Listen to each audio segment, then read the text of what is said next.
So ang mostly gid nanggawa sa TikTok nga comments kay unsay mahatag nga tip nga dapat buhaton sa beginner nga mag-start og learn og Korean na apoy usa nga unsay first thing nga buhaton nga mag-learn sa language. Muna kong i-focus karon nga video. Ako ang pag-approach gid sa learning Korean o nga ako ang nabantayan na ito nga path sa pag-learn og Korean. So like na ay hobby lang unya na apoy sa topic exams. So like kani mga structured nga mga way. Sa kani nga video kay Korean as a hobby ako ang i-focus. So naa diri ang mga vlogs, K-drama, K-pop songs. So mo ni sila ang na-fall sa hobby. Pakit tulo ka book steps nga ako ang suwat diri. Learning Korean as a hobby. So first kay reading and writing, second how to expand vocabs and grammars. Unya third kay pronunciation. So first kay reading or writing. So basically, nakaragin siya sa online na good. Imo na sundon, like magbalik-balik na kung suwat ana. So like, imo halang buhaton kay like mo familiarize lang ka sa mga like mo na siya ang K, mo na siya ang N, mo na siya ang D, mo na siya ang real.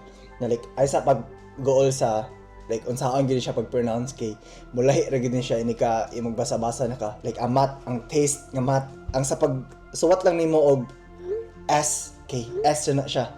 Pero ini ka basa nimo sa math kay di siya math siya.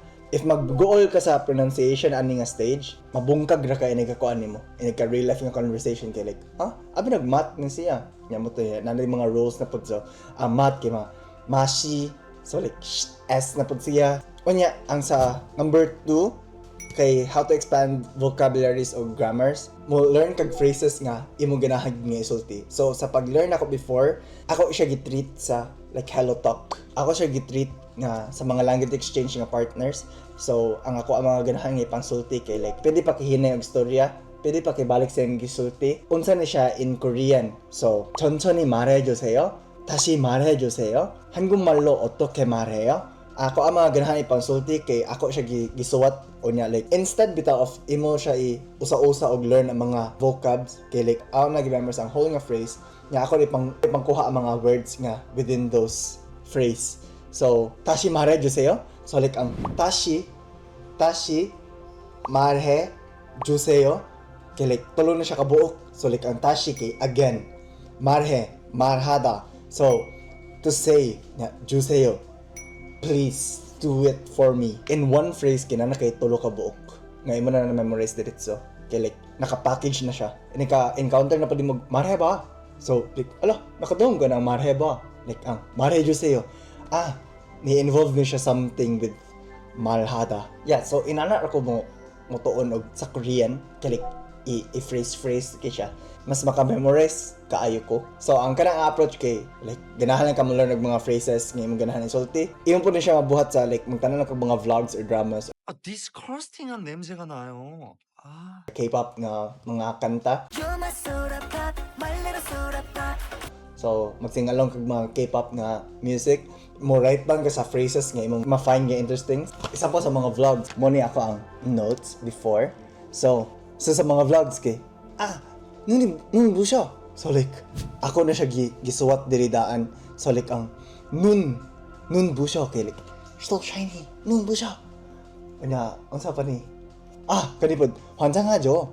커피에 환장하죠. So like addict ko sa coffee. Manginana bitaw nga mga phrases nga like murag nitatak siya sa akong utok ni. Pagkatanaon nako ani nga vlog, naay mga parts nga like ganahan ka nga like giun sa pagasulti nila. Nya so like motatak nimo nya. Ganahan ko masabot ana. Muna siya imong ipang suwat para nako.